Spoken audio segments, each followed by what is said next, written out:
Hello friends, welcome back to my channel. My name is Justina and here I like to make, create, and inspire fun art things with you through my DIYs.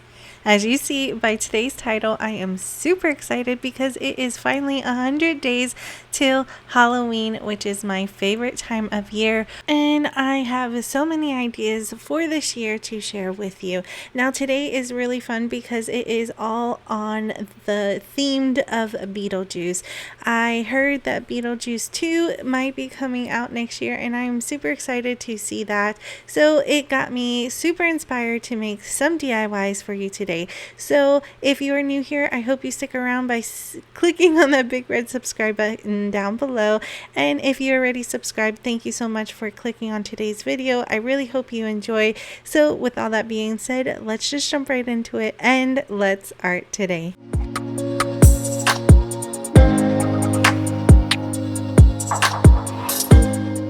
For our first DIY, I have this pool noodle from Dollar Tree.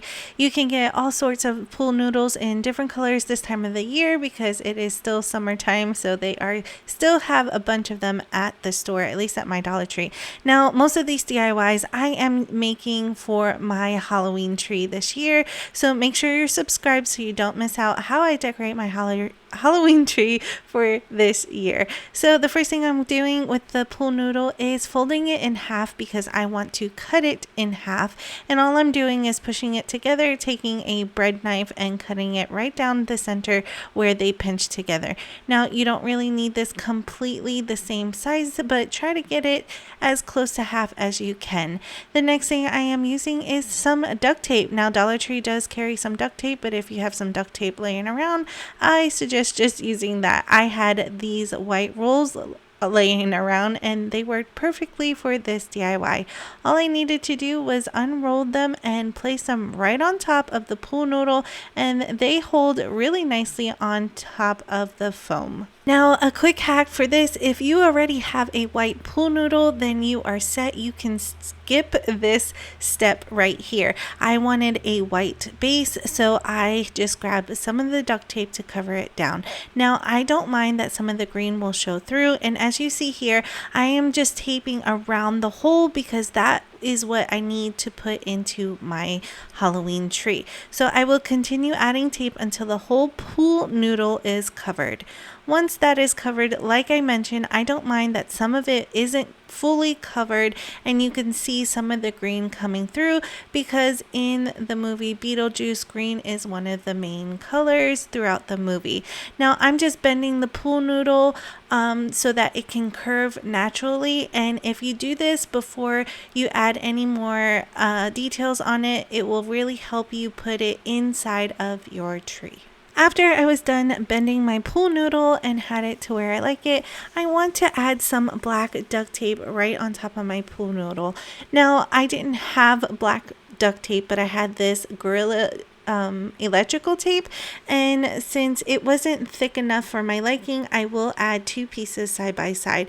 Now if you aren't sure what I'm making yet, I am trying to mimic the sandworm from Beetlejuice.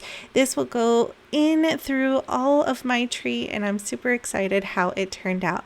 Now, like I said, since my electrical tape wasn't wide enough, I'm adding two pieces side by side, but if you have black duct tape, one piece should be enough. Now that I added all of my stripes in, this is how it turned out, and I will continue adding it to my other pool noodles. Now, I did run out of electrical tape after the third pool noodle, so a great hack for this is just adding some black acrylic paints to make your stripes. Did adhere down nicely to the duct tape, and I did give it about 2 coats. Now, since I'm not going to move this around too much, it doesn't really need any extra coating to seal it, but if you are going to move it quite often, I suggest sealing it after you're done painting it. After the paint is completely dry, all you have to do is add it to your Halloween tree. Here is how it looks in my tree so far. I added the branches inside of the pool noodles hole at the ends of the ends, and they held up pretty nicely. This is why I added some of the curvature at the beginning so that when you curve it into your tree, it holds its shape. Moving right into our second DIY, I have some of these ornaments from Dollar Tree. 2 came for the price of 1, which is a great steal. Now, I really love the pattern on these little hanging signs, so I am going to use the back of them as my canvas. Now, I just needed to remove the packaging and then I will turn them over. Now, I had to go online and try to find some free printables, and I found these 2 right here, which is absolutely perfect for today's DIYs. All I did was download them and print them off on my regular printer. Like I said, I am going to use the back of those signs, so I was wanting to dry fit it first to see if it actually fits on the sign, which they both do. So I'm just cutting it out with a pair of scissors really roughly, and then I will cut it down to size further closer to the picture that I need so that it fits on the sign all the way. After I had a rough idea of where I want each face to go, I did cut it down even closer to the picture as you see here. Now, at first I thought I was just going to glue these down and call it a day, but obviously I want the pictures to pop even more. So I'm going in with some white chalk paint and giving each one a nice thick coat on the back of it. Now, as I was painting, I did realize that I needed to take off of this string, so I will take it off after I started painting so that I could get all the way to the edges. Once that was done, I waited for them to completely dry before going in with my next color, which is this lime green that is perfect for my theme for today. I'm just taking a really old chip brush and adding a little bit of paint to the edges and then going in really sloppy with the paint. I really wanted this to look weathered and really gross, so I'm just going in not neatly as possible. And then once that was done, I did add some black acrylic paint to the outer edges to make it look more dirty and grungy.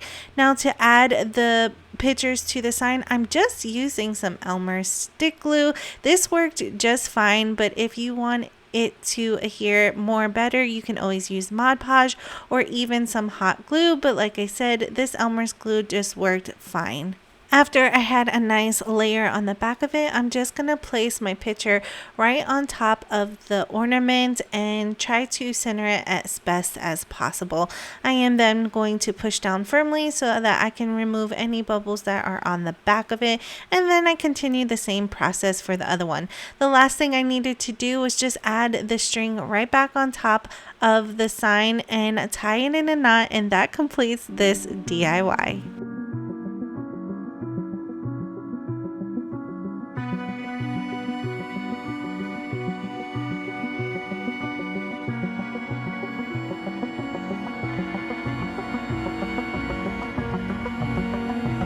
I absolutely loved how these turned out, and I really want to make more with all of the characters' silhouettes and place them all around my Halloween tree. I would love to know what you think about this DIY down in the comment section below.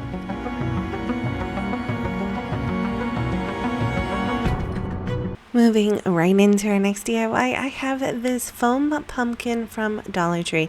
Now, these go out right now, so if you see them, pick them up because they go super fast, at least at my Dollar Tree.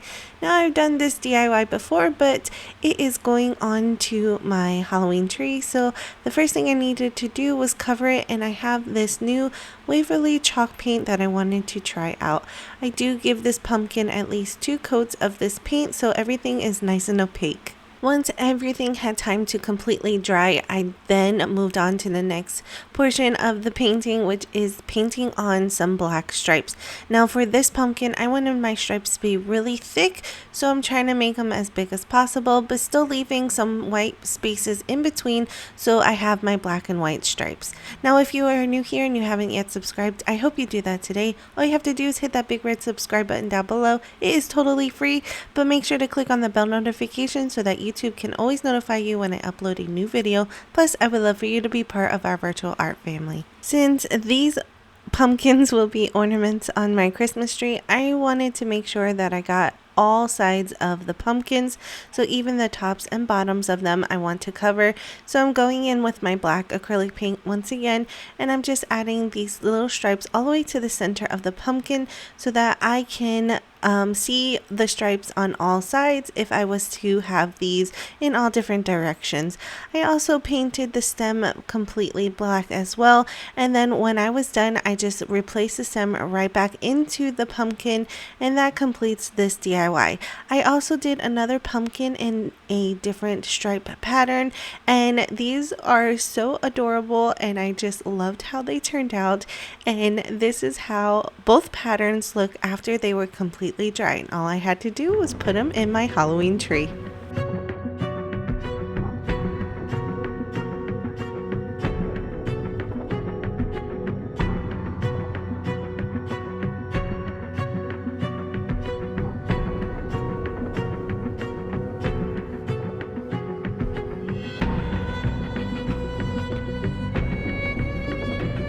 Rolling right into our next DIY, I have some of these wood planks become 6 in a pack, and I purchased them at the Crafter Square at Dollar Tree. These are perfect for so many DIYs, so if you see these, pick them up because this one you're not going to want to miss. The first thing I wanted to do was just add a nice thick layer of my Waverly chalk paint right on top so I have a nice opaque background. Now, there are so many different ways that you can make this DIY, so if you do not have these wooden planks, you can make them with just pure craft paper. Just cut it down to size and then either draw it on or add more craft paper on top. Now, I'm painting on this black square using black acrylic paint, and I'm just going to fill it in. I'm trying to make it look like a Polaroid picture, so I add about 2 coats of this black paint to this square. Once I was done filling my square, I had to wait for the paint to completely dry before moving on to the next part, which is filling in the square with 2 ghost silhouettes. So I'm going in once again with some white acrylic paint, and I'm just sketching on a ghost figure really quickly, and then I will fill them in until I get the desired look that I'm going for. Now, once again, you do not have to paint it in if you don't want to. You can always print out a ghost figure, or Dollar Tree does sell ghost stickers that you can just add right on.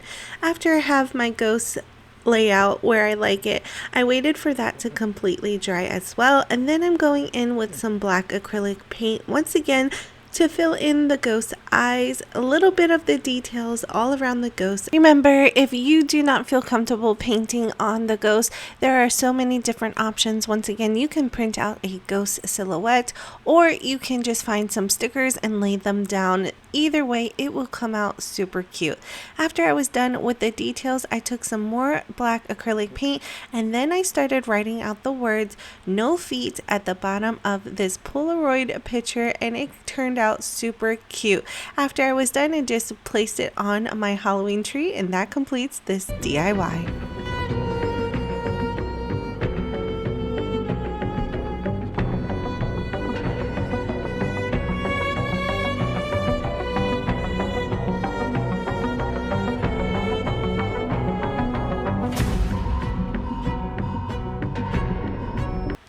Now, for this DIY, it is not for my Halloween tree, but I was once again inspired to make a Halloween Beetlejuice flower pot. Now, if you have been following me, I have been on a flower pot painting kick, and I wanted to add this one to my collection. So the first thing I wanted to do was paint the inside purple. I had my folk art home decor chalk paint in the color lilac, and I gave it a nice thick coat on the inside. Now, this is just my base coat because I knew that my other acrylic paint that I wanted to put on top of here would have took about 6 coats to make it the color I was going for. So my next color, like I said, is this satin finish lavender color, and it is really watery, so I wanted to give it a nice base before painting that on. So with this, I only needed to add 2 more coats right on top of the lilac color, and it is like the perfect purple for this DIY. Once I had the inside painted, I was allowed to start on the outside. Now first I'm going in with a ruler and a pencil and trying to make these straight lines on the outer edges of the flower pot. Now this is really hard to do because the flower pot is curved, so I tried my best to make them as straight as possible. I will continue this until I have straight lines all around my flower pot, mimicking the striped look on Beetlejuice's suit. Now, I do want to mention I always seal my pots before painting them. That's because these pots are very porous, and if you was to paint on it and some air would get through, it would ruin your paint job. Now I am allowed to start painting on my stripes, so I first go in with white acrylic paint and paint on all of the white stripes, mimicking Beetlejuice's suit once again. And then once that had time to completely dry, then I started painting on my black stripes, getting as close as I can to the white stripes previously painted on. Once everything was done, I let it dry completely for about a couple of hours just to make sure that none of the paint mixed together when I start on my next section. Now here's how it looks so far now that everything has completely dry, and I want to paint the top of the rim of the pot. I'm going in with my folk art home decor chalk paint in the color Irish green, and I want to make some dripping goo coming down with this paint. So I put in a nice thick layer and I'm spreading it out, and then I will come down over the black and white stripes, making it look like slime is dripping down. For some reason this always reminds me of Beetlejuice. I don't know why. I just love this look. So I will continue this on the outside of my pot and on the inside of my pot as well. The last thing I needed to do was just add the final details to this pot. I wanted to outline all of the drip marks that I just painted on, so I'm going in with a small brush and some black acrylic paint and just outlining all of the drip marks that I did. I also added some more drip marks on top of the green paint, so it just gives it more details. When I was done with that, I added some white highlights all over the pot, and then I sealed it with my Rust-Oleum clear sealer. Here is how my painted pot turned out, and I absolutely love it. I just put a spooky branchy tree right in the center of it, but this would look so adorable with any type of houseplant that you have, and just make it look more festive with this painted pot. That completes today's DIYs, friends. I had such a blast making all of these DIYs, and I'm super excited to fill up my Halloween tree this year. And I am so glad that we are finally on our 100-day countdown to Halloween. If you are excited as much as I am, be sure to leave me a comment down below. And also, since you are there, let me know if you are excited to see the new Beetlejuice movie as excited as I am. I can't wait. I'm super stoked to see what they have in store. Now, remember, if you are new here and you haven't yet subscribed, I hope you do that today. All you have to do is click on that big red subscribe button down below. It is totally free, but make sure to click on the bell notification so that YouTube can always notify you every time I upload a new video. Plus, I would love for you to be part of our virtual art family. If you already subscribed, thank you so much for being here. I appreciate each and every one of you, and I'm so glad that you were here to join me in today's video. If you can visit my other social friends, all of the links are down below. I have a Facebook and an Instagram page that I would love to say hello to you. I also have a Buy Me a Coffee page. If you would check out that link, that is down in the description box below as well. Once again, thank you so much for joining me today. I really hope you did enjoy today's video. If you did, don't forget to smash up that thumbs up button. It really does help out my channel. Well, with all that being said, thank you once again, and I will see you in the next one.